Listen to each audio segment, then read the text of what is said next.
Physical counter बहायोबा गोजाननिफ्राय फैनानै बाहाय टिकेट दानफैनो उसुबिदा जायो। बिनि थाखायनो जोङो बुक माइ श'जों रायज्लायबाय थादों जाहाथे जाय बिथांमोना नायनो मोजां मोननाय जेरावखि थाया मानो बे जायगानिफ्राय टिकेट दाननानै बाहाय नायफैनो हायो। बिनि थाखायनो जोङो अनलाइननि प्रसेसखौ जेनाखि बुक माइ श' बियो जिहेथु जों बयनिबो गेजेराव पपुलारखा बिनि थाखायनो बुक माइ श'जों जोङो रायज्लायनाया अलमस्ट फाइनाल जाबाय आरो साननै सानथामनि गेजेराव जोङो बुक माइ श'आव टिकेटखौ अनलाइन हगारनाय जासिगोन।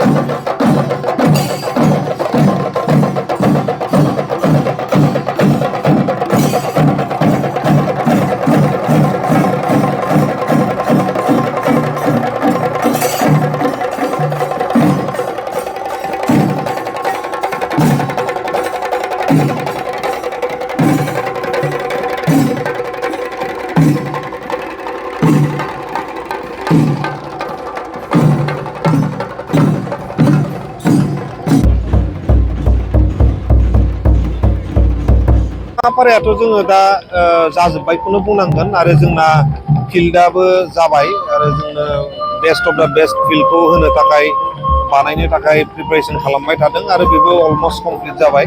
दा जोंनि जेनाखि प्रिपारेसन बियो गासैबो बिथिङाव सोलिबाय थादों आरो गासिबो अलमस्ट जाबाय होननानै जों बुंनो हायो। जागायजेनखालि मा हाबाफारि थागोन? जागायजेनखालि जोंना जेनाखि बड'लेण्ड FC जोंनि लकेल टिम आरो नर्थ इस्ट इउनाइटेड FC मोननैनि गेजेराव मेट्च जागोन आरो बेजों लोगोसे जोंहा इन'गुरेल समाव जोंनि डिमासा मोनसे कालसारेल ट्रुप, पक बरकनि मोनसे कालसारेल ट्रुप आरो बर'नि कालसारेल ट्रुप मोनथामजों लोगो नांनानै मोनसे फिउजन ट्रेडिसनेल फिउजन बानायनाय जागोन।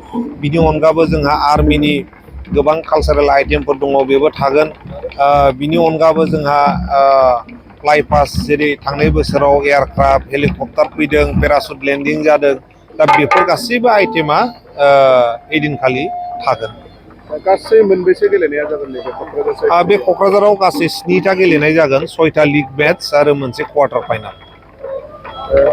नायगिरिफोरा टिकेटनि थाखाय माबायदि नायगिरिफोरनि थाखाय जोङो जिहेथु फिजिकेल काउन्टार बहायोबा गोजाननिफ्राय फैनानै बाहाय टिकेट दानफैनो उसुबिदा जायो। बिनि थाखायनो जोङो बुक माइ श'जों रायज्लायबाय थादों जाहाथे जाय बिथांमोना नायनो मोजां मोननाय जेरावखि थाया मानो बे जायगानिफ्राय टिकेट दाननानै बाहाय नायफैनो हायो। बिनि थाखायनो जोङो अनलाइननि प्रसेसखौ जेनाखि बुक माइ श' बियो जिहेथु जों बयनिबो गेजेराव पपुलारखा बिनि थाखायनो बुक माइ श'जों जोङो रायज्लायनाया अलमस्ट फाइनाल जाबाय आरो साननै सानथामनि गेजेराव जोङो बुक माइ श'आव टिकेटखौ अनलाइन हगारनाय जासिगोन। बेसेना माबायदि बायदि जागोन? बेसेनखौ जोङो दाबो फाइनाल खालामथ'वाखै, जोङो दिनै बा गाबोननि गेजेराव फाइनाल खालामनानै बेखौ मिथिहोनाय जागोन। बेसेबांखिनि नायगिरिफ्रा बेयाव जिरायनो हानाय सुबिदा जागोन? जोङो 10निफ्राय 11,000 पाब्लिकनो टिकेटखौ हगारनानै होगोन आरो बिनि उनाव माखासे स्पेसियेल इनभाइटिस थागोन बिभिन्न अर्गानाइजेसन्सफोरनिफ्राय गभर्नमेन्ट बडिसफोरनिफ्राय इनभाइटिस थागोन। दा बिथांमोननो जोङो माखासे कमप्लिमेन्टारि पासखौ हगारनो हायो। इण्डियानि प्रेसिडेन्ट द्रौपदि मुर्मु फैनायनि खोथाखौ माबायदि फल खालामो?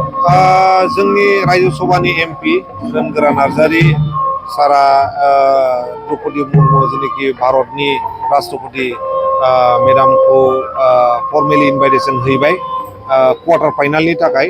दा बिथाङा फैगोन होननानै बुंदों खिन्थु अफिसियेल कनफार्मेसन दासिमबो फैथ'वाखै। नायगिरिफोरखौ रायजो राजाफोरखौ मा खावलायनो?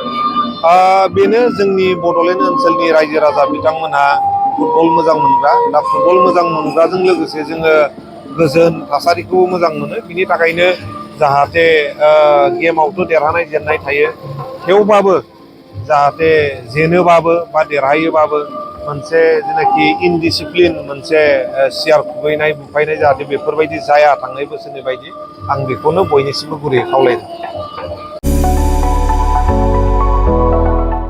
गोजोनथाव खौरां, बाजाज बेग लानो गोसो गुदुं सुबुंफोरनि थाखाय गोजोनथाव खौरां। क'क्राझार सोहोराव थानाय दावहारु अट' एजेन्सिया 22 जुलाइनिफ्राय 26 जुलाइसिम मनसुन लन एन्ड एक्सचेन्ज अफारनि खाबुफोर होगासिनो दं। दावहारु अट' एजेन्सिनिफ्राय बायगिरि बिथांमोना 4,999 राङावनो लवेस्ट डाउन पेमेन्ट होनानै बाजाज बाइक लानो हागोन। नोंथांमोना क'क्राझार सोहोराव थानाय दावहारु अट' एजेन्सि श'रुमजों लोगोसे कारिगाव फेस्टिभ आउटलेट आरो दतमा फेस्टिभ आउटलेट आरो भटगाव फेस्टिभ आउटलेट ब्रान्च श'रुमाव होबाय थानाय मनसुन लन एन्ड एक्सचेन्ज अफाराव फैनानै नोंथांनि लुबैनाय बाजाज बाइकखौ लांफैनो हागोन। बाजाजनि बाइक सालायनो मोजां मोनग्रा रायजो राजाफोरनि थाखाय दावहारु अट' एजेन्सि श'रुमाव बेनि अनगायैबो गोबां मोजां अफार लाबोदों। बेफोर अफारफोरानो जाबाय जेरै गंनै helmet free, 5 litre petrol free, 95% लट फ्रि एजुअर गिफ्ट आरो गासिबो मडेलनि एक्सचेन्ज खाबुआ एभेलेबल जागोन।